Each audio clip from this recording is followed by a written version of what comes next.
So how do you give a speech at a major national political convention?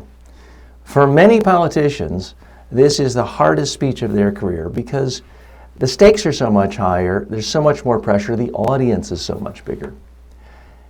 And one of the problems many politicians have who are experienced speakers, I mean, let's face it, the typical speaker at a Democratic or Republican national convention is given thousands of speeches during the course of his or her lifetime and career.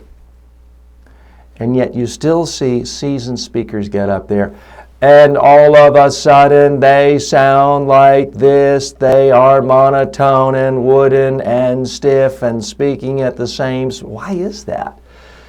Well, for starters, it's because they're scared and they don't do the things they normally do, which is sound conversational. Part of it is parties like to have a sense of exactly what is going to happen. They want to eliminate surprises. So they ask all the speakers to give their speeches in advance in text to be reviewed for edits, suggestions, and I mean it's not technically censorship because it's not the government, but they do want some editorial control. All political parties do this.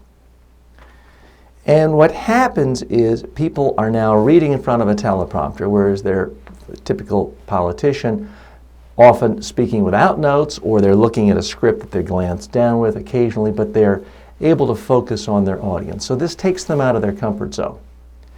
And the problem is when you're in front of an audience that's so much bigger than any other audience you've spoken to, and you're seeing people in a coliseum or an auditorium or a convention hall, and some of them seem like they're seated a mile away. The first reaction is to think, I have to yell so they hear me and I show passionate. And unfortunately, when you yell the whole time, you rob your voice of its conversationality and you can sound angry and shrill. This applies to men and to women. So that's the first big problem most people have, is they just, because of the adrenaline rush, the size of the crowd, they yell and it destroys their voice of conversationality. The next thing they do is they start speaking at the same speed of the teleprompter because they're thinking, I don't want to lose the script. So they follow the teleprompter instead of letting the teleprompter operator follow them.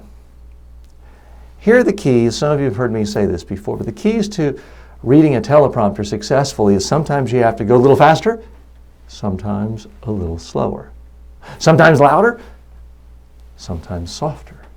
Occasionally, you have to pause. And you have to move your hands and your face and your body. If you do that, you'll come across natural, likable, believable, conversational. If you don't do that, that's when you can sound stiff, scared, nervous, shrill, flat. So those are the keys of how to successfully deliver a convention speech.